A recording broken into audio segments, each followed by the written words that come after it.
Hi, welcome to in this session. This is second session of ratio. So the question first, ये last year exam में आया हुआ question है, इसको देखे ध्यान से। कॉलेज में ललित कला, वाणिज्य और विज्ञान में विद्यार्थियों की संख्या 3:5:8 है। मतलब एक कॉलेज है जिसमें से आर्ट्स और कॉमर्स और साइंस में जो स्टूडेंट का संख्या है वो 3:5:8 में है। मतलब कि यहाँ पे हमें अनुपात दिया है, यहाँ पे हमें इनके एक्चुअल नंबर्स नहीं दिए हुए हैं। ठीक, यदि विद्यार्थियों की संख्या विषयों में क्रमशः 20%, 40% एंड 25% बढ़ा दी जाए, that means if you increase the number of student 20%, 40% and 25% respectively, so what is the new ratio of the students. ठीक है, तो पूछा है कि विद्यार्थियों की संख्या का अनुपात क्या होगा। तो पहले हमें करना क्या है कि 3:5:8 को समझना है। तो इसमें हमें 3:5:8 को हमने 30, 50, 80 मान लिया। आप चाहो 300, 500, 800 मान लो, बट ऐसा मत करना कि आप 3:5:8 में आप बिल्कुल फ्री हैंड हो एज्यूम करने के लिए वैसे। बट एग्ज़ाम में इजी कैलकुलेशंस को हमें रखने के लिए हमने इसको 10 के मल्टीपल्स हमें मानना ज़रूरी होगा। चाहो तो आप इसको 33, 55, 88 भी ले सकते हो, बट 33 का 20% और 55 का 40% और 88 का 25% निकालोगे तो वो थोड़ा सा एरर होने के चांसेस ज़्यादा हो जाते हैं। ठीक, तो इससे बेस्ट क्या है कि हमें 30, 50, 80 लेना ज़रूरी होगा यहाँ पे। तो हमने क्या किया, इन तीनों पे 30, 50, 80 ले लिया। अब इसमें से हमारे पास जो रेशियो वो परसेंटेज इंक्रीज है, इंक्रीजेज है, कभी कभी डिक्रीज भी दे सकता है, किसी 2 में इंक्रीज, 1 में डिक्रीज, मतलब कोई भी वेरिएशन इसमें आपको शो कर सकता है। तो ओके, कंसेप्ट यही होगा, हमें परसेंटेज इनका निकाल लेना चाहिए। 30 का 20% निकालोगे तो 30 का 20% जो होगा वो आपको कितना हो जाएगा, 30 का 20% ये निकालोगे तो 6 आएगा। तो 30 में 6 ऐड हो गया 36 हो जाएगा। 40% ऑफ 50, 40% ऑफ 50, एक चीज़ देखो आसान है बट देखो समझो, 40% ऑफ 50 जो होगा वो 20 होगा, और 50% ऑफ 40 जो होगा वो भी कितना होगा, 20 होगा। 50% मतलब यहाँ से आधा समझ में आता है। क्लियर है चीज़। तो इसका मतलब कि रूल क्या निकल के इसमें आ जाता है कि चाहो तो आप इसको लिख सकते हो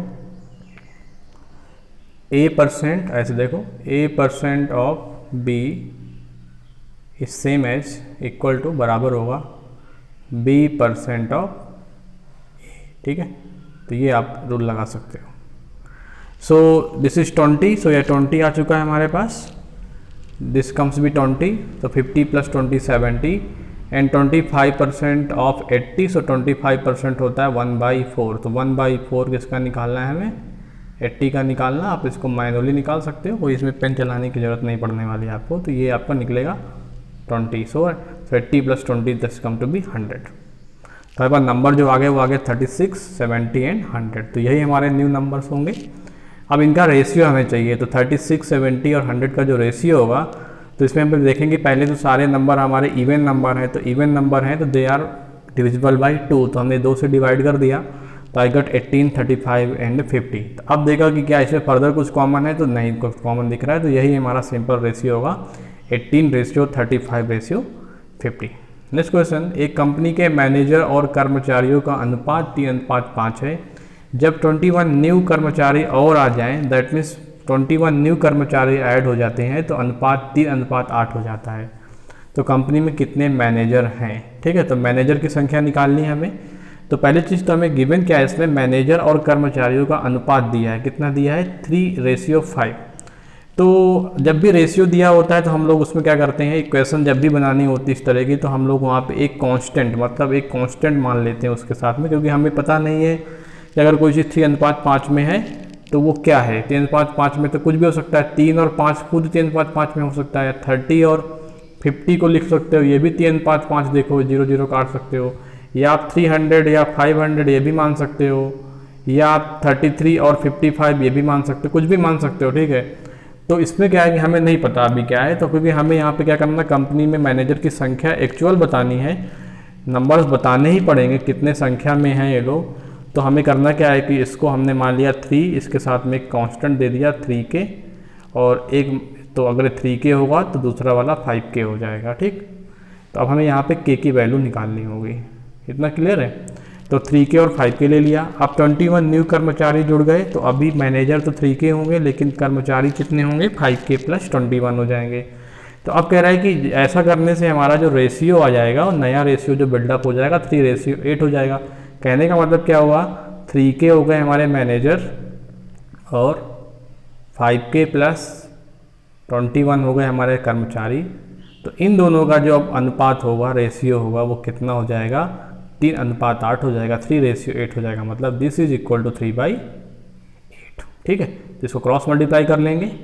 हमने वही किया यहाँ पे क्रॉस मल्टीप्लाई, 3K इंटू 8 और 5K प्लस 21 का होल मल्टीप्लाई बाई 3। तो इसको सॉल्व करेंगे हम लोग, तो हमें मिलेगा 24K equal to 15K plus 60। K का वैल्यू यहाँ 7 आ जाएगा। तो हमारे कितने मैनेजर हो जाएंगे, हमारे मैनेजर नंबर्स हो जाएंगे 21। तो दैट मीन्स K का 7 नंबर आ जाएगा, तो हमारा रेशियो कितना, वैल्यू कितनी जाएगी, 21। इसको वेरीफाई भी कर सकते हो, जैसे K का वैल्यू 7 निकल आया तो हमारे पास 3K और 5K था, तो 3K का मतलब क्या हुआ, 7 से 21, 21 हमारे पास कौन से हो गए, 21 हमारे पास मैनेजर हो गए, है ना, और कर्मचारी कितने हो गए, 7 5 35 हो गए। ठीक, पहले ये था। अब 21 ये जोड़ दो इसके ऊपर, तो कितना हो जाएगा, देखो 5 1 6 3 2 56 हो गए। और ये कुछ भी नहीं जुड़ा मतलब 0, तो ये कितना हो गया 21। अब इनका अगर मैं अनुपात निकालूंगा तो कितना हो जाएगा, देखो 7 3 जा 21 और 7 8 जा 56, 3:8 आया कि नहीं आया। ठीक, तो इसका मतलब कि हमारा रिक्वायर्ड आंसर क्या था, 21 हमारे मैनेजर थे। क्लियर है। अच्छा, इसी क्वेश्चन को हम आपको एक ट्रिक से बताते हैं, इसमें इतनी लिखने की ज़रूरत नहीं पड़ेगी, आप सेकंडों में इसका आंसर दे सकते हो। थोड़ा समझने की कोशिश करना, न समझ में आए तो मुझे अब कमेंट में बताना, मैं आपको और क्लियर करूँगा। ठीक है, इसमें हमें पेन चलाने की ज़रूरत नहीं पड़ेगी। देखो ऐसे करो, 3:5 लिख लो, और बाद में क्या है, 3:8 है। अब देखो कौन लोग इसमें जोड़े गए हैं, इसमें जोड़े गए हैं कौन से, 21 नए कर्मचारी। मतलब यहाँ पे चेंजेस नहीं हुए, चेंजेस कहाँ पे हुए, इस 5 वाले पार्ट पे। तो इसमें कुछ बदल के देखो 8 हो रहा है, और ये देखो ये तो बिल्कुल चेंज नहीं हुए हैं। इसका मतलब कि यहाँ पे कुछ जोड़ा नहीं गया, तो 3 का 3 बना हुआ है। अब इस क्वेश्चन में 3 का 3 बना हुआ है, कभी कभी क्या होता है ये बदल जाता है, तो हम लोग फिर लॉजिक लगाते हैं कि इन दोनों में अगर कुछ बदला नहीं गया था, एक्चुअल कुछ ऐड नहीं हुआ, तो इनको हम बराबर भी करेंगे। उस बराबर करने का क्वेश्चन आपको आगे डिस्कस करेंगे अगर आएगा तो, नहीं तो हम इसका अलग से कौन सा आपको बता देंगे। बट राइट नाउ कॉन्सिडेंटली यहाँ पे 3 है, बदला ही नहीं। इसका मतलब कि ये चेंजेस यहाँ पे 5 से 8 पे हुए हैं, तो 5 से 8 पे कितने का चेंज हुआ है, 5 से 8 पे 3 पार्ट का चेंज हुआ है। 3 पार्ट का चेंज अगर हुआ है तो ये 3 पार्ट किसके बराबर है, 21 के बराबर है। तो अगर 3 पार्ट 21 के बराबर, हमसे ये पूछा कि कितने वहाँ पे मैनेजर हैं, तो 3 ही मैनेजर हैं। देखो इसका मतलब कि 3 पार्ट अगर 21 है तो इस 3 पार्ट का वैल्यू भी 21 ही होगा, क्योंकि पार्ट्स में ब्रेक हो गए। अब यहाँ पे मैनेजर और यहाँ पे कर्मचारी का कोई मतलब नहीं हो गया जब हम लोग पार्ट्स की बात करने लगते हैं। ठीक, यहाँ पे पार्ट्स का मतलब एक्चुअली के है, वो के दोनों पे हमने लिख दिया 3K 5K, तो वहाँ पे अब मैनेजर क्या है और कर्मचारी क्या है वो तो हमें आपसे हट गया। जब के की वैल्यू आ जाएगी तो मैं फर्दर मैनेजर और कर्मचारी उसमें के की वैल्यू प्लेस करके निकाल लूँगा। ठीक, लेकिन अभी के लिए यहाँ पे ये पार्ट्स है। ठीक है, नेक्स्ट, दूध और पानी के मिश्रण का अनुपात 7:5 है। मिश्रण में जब 15 लीटर पानी और मिला दिया जाता है तो उसका अनुपात 7:8 हो जाता है। तो नए मिश्रण में पानी की कुल कितनी मात्रा है, सेम क्वेश्चन है इसमें से, जैसे मैनेजर था और कर्मचारी था, यहाँ पे उसकी जगह दूध और पानी है, बस ये वर्डिंग बदलनी होती है। देखो ध्यान से, इसमें भी शायद वैसे ही करेंगे हम लोग, मिल्क और वाटर जैसे हमारे पास था। चलो तो यहाँ मिल्क लिख लेते हैं, यहाँ वाटर लिख लेते हैं। अब पहले क्या था इसका रेशियो, 7:5 था, वाटर ऐड कर दिया गया है, इसका मतलब मिल्क नहीं ऐड किया गया है, तो इसका मतलब ये 7:8 हो जाता है। देखो यहाँ कुछ भी नहीं बदला गया है, यहाँ बदल गया। इसका मतलब कि ये जो 5 से 8 हुआ, कितने पार्ट है, 3 पार्ट है, और कितना लीटर पानी डाला गया है, 15 लीटर। तो यही 3 पार्ट का वैल्यू कितना है, इसका मतलब 15 है। तो अगर 3 पार्ट का वैल्यू 15 है तो 1 पार्ट का वैल्यू कितना निकल के आ जाएगा, 5 लीटर निकल के आ जाएगा। तो क्या पूछा गया हमसे, नए मिश्रण में पानी की कुल कितनी मात्रा है। तो अगर देखोगे तो नए मिश्रण में पानी कितना हो गया, नए मिश्रण में पानी हो गया 5 से 8 हो गया। तो अगर 1 पार्ट का वैल्यू 5 है तो 8 पार्ट का वैल्यू कितना हो गया, 8 5 40 हो जाएगा। तो इसका आंसर देखो 40 होगा। इस ट्रिक से आप लगा सकते हो, बट ये स्टिल हमें आपको इसको तरीका बताते हैं। उसी तरीके से मिल्क 7K है, वाटर 5K है, 15 लीटर वाटर ऐड कर दिया, तो न्यू क्वांटिटी वाटर कितनी हो गई, 5K प्लस 15 हो गई।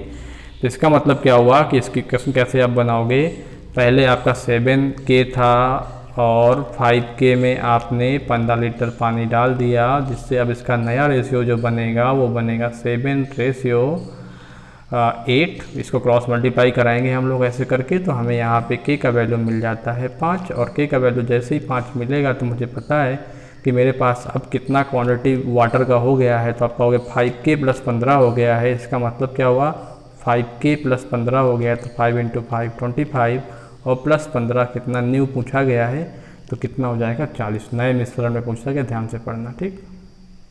नेक्स्ट, किसी बॉक्स में केवल 1 रुपया और 50 पैसे वाले कुल मिलाकर 210 सिक्के हैं, उनके क्रमानुसार मानों का अनुपात 13:11 है, तो 1 रुपये वाले सिक्के का अनुपात क्या होगा। SSC CGL 2008 का क्वेश्चन है। एक चीज़ देखो, यहाँ पे हमें ये नहीं पता है कितने एक्चुअली सिक्के हैं, पता है टोटल 210 सिक्के हैं। तो हमने क्या किया कि एज्यूम कर लिया कि 1 रुपया वाले A सिक्के होंगे और B रुपये वाले B सिक्के होंगे। इसका मतलब क्या हुआ कि यहाँ पे हमें ये पता हो गया कि A + B का जो सम अप है वो कितना है, 210 है, नंबर ऑफ कॉइन्स, ठीक। अब हमें ये पता है 1 रुपया का वैल्यू तो एक ही होगा, बट 50 पैसे को हम लोग रुपए में बदल लेंगे, तो इसका मतलब 50 पैसे का मतलब हाफ हो गया, 1 रुपया हो गया, और नंबर ऑफ कॉइन्स हमने A मान लिया है, नंबर ऑफ कॉइन्स 50 पैसे के हमने B मान लिया। तो नंबर ऑफ कॉइन्स अगर 1 रुपया का A है और 1 रुपया का डिनोमिनेटर की वैल्यू 1 रुपये होगी, तो वैल्यू कितनी बनेगी, 1 × A बनेगी, और 50 पैसे कितनी होगी, हाफ होगी, तो हाफ × B वैल्यू बनेगी। इन्हीं दोनों का जो रेशियो है कितना है, 13:11 है, ठीक। तो हमने इसको ऐसे कर दिया। अब इसको हम सिंप्लीफाई करेंगे तो यहाँ पे देखो क्या हो गया, ये 1A/B/2 है, तो हमने क्या किया, 2 यहाँ पे क्रॉस मल्टीप्लाई कर दिया। जैसे आपको हमने बताया था कि अगर कहीं पे हमें रेशियो बदलना, एक रेशियो 1 रेशियो हाफ है, तो सीधे आप क्या कह सकते हो कि ये 1 है तो ये आधा है, ये 1 से आधा है, इसका मतलब कि ये अगर 2 इधर चला जाए तो ये 2 हो जाएगा, तो ये 1 हो जाएगा, अभी भी आधा है, या अब ये 4 हो गया तो ये 2 हो गया, तो सेम बात है, ठीक है। तो हमें करना क्या है, ये 1 है, ये 1/2 है, तो इसको हमें ये पूर्णांक इंटीजर में नहीं है, तो हमने क्या किया, इसमें से 1 और 2 का एलसीएम लिया, 2 और 2 का मल्टीप्लाई कर दिया, 2:1 आ गया। तो उससे क्या बन गया, 2A/B, और ये वैल्यू बन गई, इसी वैल्यू का अनुपात कितना है, 13:11 है। तो अब क्या किया हमने, A का और B का रेशियो निकालना होगा, तो 2A की वैल्यू 13 मान ली जाए तो A का वैल्यू 13/2 हो जाएगा और B का वैल्यू 11 हो जाएगा। फिर से उस साइड में एक इंटीजर आ गया और एक डेसिमल आ गया, मतलब 13/2 आ गया फ्रैक्शन में। तो फिर क्या करेंगे हम लोग, 2 का उधर क्रॉस मल्टीप्लाई कराएंगे, 13:22 हो जाएगा, ठीक। तो हमें अगर कॉइन 1 रुपये का निकालना होगा तो हमें पता है कि A/B अगर 13:22 है और A और B का जो सम है वो 210 है, तो A और B का वैल्यू हम निकाल सकते हैं। तो A का वैल्यू कितना होगा, 13/13 + 22 विच इज 35, तो 13/35 × 210। तो इसको सॉल्व करेंगे, 35 व्हाट द 210, 35 6 जा 210 और 13 6 जा 78, तो 78 हमारे 1 रुपये के कॉइन्स होंगे। और सिमिलरली हमें B के रुपये का निकालना होगा, तो हम यहाँ पे 22/35 कर लेंगे, या हमें पता है 210 से हम 78 माइनस कर लेंगे, तो भी हमारे 2 रुपये का कॉइन पता हो जाएगा, ठीक। चलते आगे। नेक्स्ट, 2 संख्याएं 2:3 के अनुपात में हैं, उनका गुणनफल 96 है, तो उन संख्याओं का योगफल बताइए। तो 2 संख्याएं जो कि 2:3 में है, तो मैंने मान लिया कि एक संख्या 2K है, दूसरी संख्या 3K है, उन दोनों का गुणनफल मल्टीप्लिकेशन क्या होगा, 96 होगा। तो हमने 2K × 3K = 96 कर दिया, तो हमें मिला 6 × K² that is 6 × K × K = 96। 6 से डिवाइड किया, 16 6 जा 96, so K × K which is K² = 16. If K × K is 16, so that means K is a 4 here. So the answer 5K is 5 × 4. Why 5K? Because they are sum 2K + 3K. I just find out what is the sum of the number. So योग बताना है, योगफल। So 2K और 3K का सम हो गया 5K. So I getting K is equal to 4. So 5 × 4 is 20. So the sum is a 20. Next, total salary of A, B and C is 350 rupees. A, B, C का जो salary है वो 350 है। If they expand 75%, 80% and 56% of their salary respectively, their saving are the ratio 10:12:33। So find the salary of C. तो C का salary निकालना होगा, that means ये ए बी सी जो का सम 350 है, और अगर आपको सी की सैलरी निकालनी है या ए की निकालनी है या किसी की भी निकालनी है, ए बी सी में से किसी की भी, तो हमें A ratio B ratio C मतलब उनकी सैलरी का रेशियो पता होना चाहिए, तभी हम सम का डिवीजन कर सकते हैं। ठीक, हमने क्या किया, इनकम ए का मान लिया स्मॉल ए, इनकम बी का मान लिया स्मॉल बी, इनकम सी का मान लिया मैंने स्मॉल सी। अब देखो एक्सपेंडिचर कितना है 75%। अगर 75% एक्सपेंडिचर है तो 75% का मतलब क्या हुआ 0.75 है ना, 75/100 कर लोगे इसको ऐसे करके 0.75। 80% का मतलब 0.80, 56 का मतलब क्या हुआ 0.56। ठीक है, तो अगर मान लो कि हमें पता है कि इनकम जो होती है वो दो पार्ट में डिवाइड हो जाती है। इनकम जो होता है वो क्या होता है और सेविंग। हमारी इनकम जो होगी वो दो ही पार्ट में जाएगी, हमारा जितना भी एक्सपेंडिचर होगा खर्चा होगा और हमारी जितनी भी सेविंग होगी बचत होगी यही होगा हमारा सैलरी। ठीक, तो अगर 75% हमारा एक्सपेंस है तो हम कह सकते हैं कि हमारी सेविंग कितनी होगी 25% होगी। अगर इनकम बी का बी स्मॉल बी है उसका 80% अगर एक्सपेंस है तो 20% उसकी सेविंग होगी। और अगर सी का इनकम 56% उसका एक्सपेंस जाता है, इसका मतलब सेविंग उसकी 44% होगी। हमें करना क्या है कि हमें यहाँ पे सेविंग का रेशियो दिया है, तो हम लोग क्या करेंगे, ये 0.25 ए, 0.20 बी, 0.44 सी को हमें रेशियो में बदल लेकर के इनके बराबर कर देना होगा। So I just write 0.25 is 1/4, 0.20 20%, 1/5, 0.44 is 11/25। ये कैसे हमने सॉल्व किया मैं आपको 0.44 करके दिखा देता हूँ। 0.44 का मतलब क्या हुआ 44/100। इसको आपने क्या किया 4 से काट दिया तो इसको आपको मिला 11/25। ठीक, 11/25, 1/5, 1/4। तो दिस इज 1/4, 1/5, 11/25। इसको हमने और सिंप्लीफाई किया तो मुझे यहाँ 4 दिख रहा है इसके नीचे, इसमें 5 दिख रहा है, इस पर 25। तो 4, 5 और 25 का हमने एलसीएम लिया जो कि 100 होगा। 5 और 25 का एलसीएम 25 होगा, और 25 और 4 में कुछ भी कॉमन नहीं है, इसका मतलब कि इनका मल्टीप्लिकेशन ही इसका लीस्ट कॉमन मल्टीपल होगा विच इज 100। तो हमने क्या किया, इसको सिंप्लीफाई किया, 100 से मल्टीप्लिकेशन किया तो मुझे मिल गया 25, 20 एंड 44।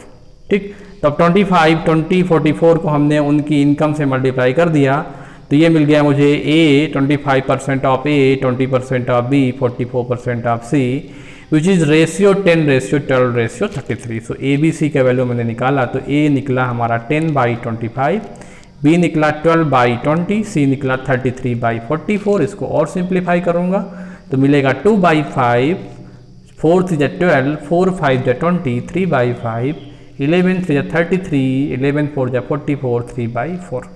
इसको और सिंप्लीफाई किया तो मुझे फाइनली मिला 8:12:15। तो अब ये हमारा क्या आ गया, इनकम का रेशियो आ गया, और एज इनकम जो थी उसकी 350 रुपये टोटल थी, और मुझे सी का सैलरी निकालना, तो सी को कितना मिलेगा, सी को 8, 12 और 15, सी को 15 भाग मिलेगा। कितने में से 8, 12 और 15 का सम कितना है 35। तो C will get 15/35 of sum of their salary. उनकी सैलरी का योगफल कितना है 350 है। तो सी का जो शेयर होगा, सी का जो कंट्रीब्यूशन होगा that is 15/35 into 350. If we simplify it's come to be 150. So 150 rupees is the salary of A. Clear? Next. Question number 7. The ratio of the age of a man and his wife is 4:3. After 4 years, this ratio will be 9:7. मतलब एक आदमी और उसकी wife का जो अनुपात है as का वो 4:3 है। 4 साल के बाद उसका अनुपात 9:7 हो जाएगा। तो हम लोग क्या कर सकते हैं, इस तरह के स्टेटमेंट से उसकी एज निकाल सकते हैं। Now the question, if at the time of the marriage, मतलब उसकी मैरिज कुछ साल पहले हुई होगी, आई डोंट नो कितने साल पहले हुई, उस समय उनका एज का रेशियो 5:3 था। तो बताओ कितने साल पहले उनकी मैरिज हुई थी। क्लियर? लेट्स से 4:3 अगर मैन और उसकी वाइफ का रेशियो का एज का रेशियो दिया है तो मैंने इसको 4A और 3A मान लिया। तो आफ्टर 4 साल के बाद उनका जो एज होगा वो होगा 4A + 4, और वीमेन की एज होगी मतलब उसकी वाइफ की एज होगी 3A + 4। इसके बाद उसका जो रेशियो है वो कितना हो जाता है 9:7 हो जाएगा। तो हमने वही लिखा, इसका रेशियो मतलब क्रॉस मल्टीप्लाई करा दिया, मुझे ए का वैल्यू 8 मिला। इफ एज 8, सो मैन का एज जो निकलेगा वो निकलेगा 32 साल और उसकी वाइफ का एज निकलेगा 24 साल। अब जब उनकी शादी कब हुई थी, I don't know, when did they married, that means late assume that कि उनकी एज जो, उनकी मैरिज जो है वो के साल पहले हुई होगी। तो अगर उनकी मैरिज के साल पहले हुई होगी तो उनकी एज कितनी रही होगी आज के कंपेयर में देखा जाए तो अभी एज जो 32 और 24 मिली है, तो मान लिया कि उनकी मैरिज के साल पहले हुई होगी तो उनकी एज बनेगी 32 माइनस के एंड 24 माइनस के। So now the question given कि जब उनकी मैरिज हुई थी तो उनका रेशियो था 5:3। तो मैंने फिर से क्या किया, इस वाली नंबर 32 माइनस के और 24 माइनस के की रेशियो को हमने 32 माइनस के और 24 माइनस के रेशियो को मैंने क्या किया, 5:3 के इक्वेट कर दिया। This is cross multiply, I get the value of के, और यही हमारा के था नंबर ऑफ ईयर्स। कितना है, 12 ईयर्स पहले उनकी मैरिज का मतलब हुई थी। ठीक, next, A student gets an aggregate of 60% marks in 5 subjects in the ratio of 10:9:8:7:6. If the passing marks are 50% of maximum marks and each subject has the same maximum marks, in how many subjects did he pass the examination. पहले question समझ लो, कि question समझ में ना आया होगा शायद। कह रहे हैं कि एक स्टूडेंट को 60% मार्क्स मिलते हैं, उसके जो सब्जेक्ट्स 5 सब्जेक्ट्स में से जो नंबर आए थे उनका अगर मैं रेशियो निकालूं तो वो 10:9:8:7:6 में हमें दिखते हैं। यदि पासिंग मार्क्स अगर 50% मार्क्स लाने से अगर वो पास हो जाता है हर एक सब्जेक्ट में, इन्हीं सब्जेक्ट्स, और हर एक सब्जेक्ट का जो मार्क्स है वो इक्वल है। जैसे आपके एग्जाम होते हैं तो एग्जाम में मान लो 5 सब्जेक्ट, तो 5 सब्जेक्ट में सबका जो मैक्सिमम मार्क्स होगा वो 100 होगा। अब जो आपको मार्क्स मिलेंगे हर सब्जेक्ट में हो सकता है अलग अलग मिले, तो आपको करना क्या, उनका आपने रेशियो निकाला, वो पता आपको 10:9:8:7:6 आया, और 60% इसका एग्रीगेट अगर है, मतलब टोटल उसका जो बनता है फाइनल रिजल्ट वो 60% बनता है। तो आपको बताना है कि वो कितनी सब्जेक्ट में पास हुआ था। ठीक, अब एक चीज़ देखो यहाँ पे कि अगर हमें ये नहीं पता कि मैक्सिमम मार्क्स कितना सब्जेक्ट्स का है, लेकिन हमें ये पता है कि उसको कितना मार्क्स मिला है, कितना मिला है रेशियो पे पता है 10:9:8:7:6। इसका मतलब क्या हुआ कि आपको पता है कि जब भी आप एग्रीगेट परसेंटेज निकालते हो तो आप ये वाले फॉर्मूले का यूज़ करते हो, क्या, कितना आपको टोटल मार्क्स मिला है divide by total maximum marks into 100। तो हमने क्या किया, पहले तो उसको मार्क्स कितना मिला, 10A, 9A, 8A, 7A, 6A, 40A मिला, और ये जो 40A है वो एक टोटल जो उसका फुल मार्क्स होगा हर सब्जेक्ट का 100 नंबर अगर आप मान भी लो तो 500 बन जाता है, लेकिन हमें पता नहीं कितना है, तो हमने उस समय उसको मान लिया था कुछ वेरिएबल, टोटल मार्क्स को हमने टोटल ही मान लिया। ठीक, तो इस टोटल मार्क्स का 60% अगर वो निकालेगा तो उसका मार्क्स 40A बनेगा। इसका मतलब जैसे मान लो आपके 500 का सब्जेक्ट पूरा था और आपको 280 नंबर मिलते हैं तो कुछ तो परसेंट होगा उसका, तो आप क्या 500 का x% जो भी होगा वही 280 होगा। तो कहने से टोटल मार्क्स का 60% ही 40A होगा। दैट मीन्स टोटल मार्क्स कितना होगा, टोटल मार्क्स हमारा होगा 40A upon 0.6, Y 0.6, because 60 upon 100 जो होगा वो 0.6 होगा। तो कितना मिलेगा 400A/6, मतलब 200A upon 3। As each subject has equal maximum marks, तो कितने सब्जेक्ट थे हमारे पास 5, तो ये वाला जो 200A अपॉन 200A/3 आया है ये 5 सब्जेक्ट का मैक्सिमम मार्क्स है, और हर एक सब्जेक्ट का मैक्सिमम मार्क्स बराबर है। कितनी सब्जेक्ट हमारे पास है, 5 सब्जेक्ट हमारे पास अगर हैं, तो इसका मतलब क्या हुआ कि हमारे पास इसको 5 से अगर मैं 200A/3 को अगर मैं 5 से डिवाइड कर दूँ, मतलब नीचे डिवाइड करने का मल्टीप्लाई, तो हमें हर एक सब्जेक्ट का मैक्सिमम मार्क्स मिल जाएगा। ठीक, कितना मिल जाएगा 40A/3। अब मुझे पता होगा कि 40A/3 का हमारा पेपर था, हमें कितने कितने मार्क्स मिले, तो हमें कितना परसेंटेज हर एक सब्जेक्ट में मिला होगा, क्योंकि हर एक सब्जेक्ट में आपको 50% तो लाने हैं। इसका मतलब क्या हुआ कि अगर 40A/3 मैक्सिमम मार्क्स है, तो अगर आप ध्यान से देखो तो 40A/3 का अगर मैं आधा निकाल लूँ, क्योंकि इसी का आधा नंबर लाओगे आप तो 50% मिल जाएगा। इसका अगर आधा निकालोगे भी तो आपको कितना मिलेगा, अप्रॉक्सीमेटली चलो निकाल लेते हैं, तो 13×3=39, मतलब आपको मिला होगा 13.33A। मतलब जिस भी सब्जेक्ट में आपके मार्क्स 13.33 तो हमारा ये बना। ठीक है, अब इसका हमें करना क्या, ये 13.33 है, पहले इसका आधा मार्क्स है, आधा का मतलब इसको हम डिवाइड कर दे किससे, 2 से।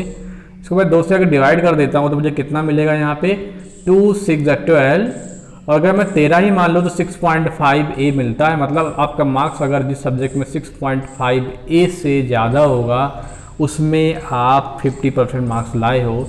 तो अगर आप ध्यान से देखोगे तो 10A जो है ये 6.5 से ज़्यादा है। इसका मतलब कि आपका मार्क्स कितना इसमें है, 50% से ज़्यादा है, जो कि हमने निकाला है 75। ये निकालने की ज़रूरत नहीं है, आप ऐसे भी देख सकते हो।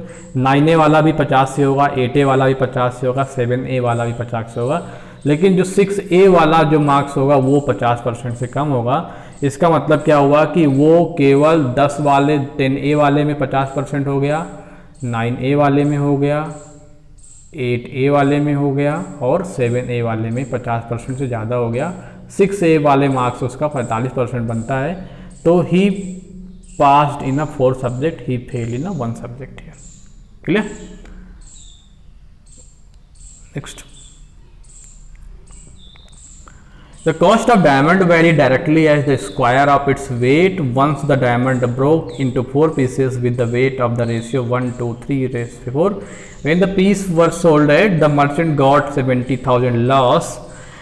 Find the original price of the diamond. So एक चीज़ देखो, यहाँ पे वेरिएशन का क्वेश्चन है ये। एक डायमंड जो है उसका जो वैल्यू है वेरी करता है उसके वेट के स्क्वायर से। वो टूट जाता है 4 पार्टों में, 1:2:3:4 पार्ट में ब्रेक हो जाता है। 4 पार्ट में ब्रेक होने से उसका वेट अलग अलग हो सकता है। तो 1:2:3:4 बता गया है। ब्रेक होने की वजह से उसको 70,000 रुपये लेस का बिकता है वो। मतलब जो पहले की वैल्यू थी जब ब्रेक नहीं हुआ था और आफ्टर ब्रेक जो वैल्यू आएगी टोटल, उनमें जो डिफरेंस आएगा वो 70,000 का आएगा। ठीक। So let the original weight of the diamond भी 10x, क्योंकि वाई 10x हमने मान लिया यहाँ पे। ऐसे ही जैसे आप देखो इसका हमने जोड़ दिया। ठीक, बताओ कोई चीज़ अगर टूट जाएगी तो पहले अगर 5 किलो की हो गई और जब टूट जाएगी मान लो 2 पार्ट में टूट गई, 2 और 3 किलो, 2 + 3 तो 5 ही हुआ। या मान लो छोटे छोटे पार्ट में ब्रेक हो जाएगा तो एक चीज़ तो हमेशा कांस्टेंट रहेगा, उसका वेट। कोई भी चीज़ जब भी टूट जाती है तो उसका वेट कांस्टेंट होता है। ठीक है, क्योंकि जो जितने किलो केजी का पहले होगा उतना ही केजी का बाद में ही होगा। उसको आप अगर कलेक्ट रख लो बांध कर। ठीक, बट यहाँ पे क्या है कि अब डायमंड इसे बोल दिया है कि टूटने से क्या होता है कि डायमंड की वैल्यू जो होती है वो कम हो जाती है। वैल्यू कम हो जाती है, वेट कम नहीं होता है, पहले चीज़ ध्यान देना। अब वैल्यू का एक रेशियो दिया है कि उसकी वैल्यू कैसे वेरी कर रही थी, उसके वेट के स्क्वायर पे वेरी करेगी। तो हमने यही मान लिया कि let the original weight of the diamond भी 10x। Y 10x? बिकॉज 1 + 2 + 3 + 4 का सम 10 होता है, इस वजह से हमने इसको 10x कर लिया है। जितना भी होता उतना रख लेता मैं यहाँ पे। तो ये तो उसका वेट हो गया पहले का। मतलब इसका मतलब कि उसका ओरिजिनल प्राइस कितना होगा, उसके स्क्वायर से। उसके स्क्वायर से मतलब क्या हुआ कि जो भी वैल्यू होगी वो डायरेक्टली प्रोपोर्शनल टू क्या हुआ है भाई, वेट का स्क्वायर है। इसका मतलब क्या हुआ कि जब ये डायरेक्टली हटाओगे तो कोई कांस्टेंट प्लेस करोगे तो यहाँ पे v = k हमने कांस्टेंट डाल दिया और ये बन गया कितना, वेट का स्क्वायर। तो बस वही है, इस वेट की जगह हमने कितना रखा, 10x। तो क्या बन गया, k × 100x का स्क्वायर। ठीक, अब क्या है, अब ब्रेक होने के बाद पीसेस कितनी बनती है, 2x 3x और 4x में। तो इनका वैल्यू कितना बन जाएगा, kx², 2x का स्क्वायर 4x², k मतलब ये हो गया 4kx², 3 वाला हो गया 9kx², 4 हो गया 16kx²। तो इनका जो अगर मैं वैल्यू अब जोड़ूं तो आता है वो कितना, 1 + 4 + 9 + 16kx², this comes with 30kx²। ठीक, इसका मतलब कि पहले जो इसका वैल्यू कितना था, 100kx² था, अब कितना हो गया, 30kx² हो गया। तो इन्हीं के बीच का अंतर 70,000 होगा। राइट, तो कैन यू से हियर तो डिफरेंस है वो कितना आ गया, 70kx² हो गया। और यही किसके बराबर थी, 70,000 के बराबर थी। तो 70kx² = 70,000। सो kx² = 1000। तो हमसे ये पूछा गया कि what is the original value. तो ओरिजिनल हमारे पास जो वेट था वो था 100kx²। तो हमें क्या है यहाँ पे kx² की वैल्यू कितनी है, 1000। मैंने क्या किया, 100 × 1000 विच कम आउट भी 1 lakh. So 1 lakh is the original value of the diamond. Okay, so these are very good question. इसको आप एक बार रिपीट करिए। ठीक है, और क्वेश्चन को फिर से लगाइए आप। ये क्वेश्चन लास्ट एग्जाम में आए हुए हैं, यही क्वेश्चन इस तरीके से रिपीट करते हैं, वर्डिंग बदलकर, कॉन्सेप्ट यही रहता है। Okay, so if any doubt in any question so please comment and please like and share this session. Thank you very much.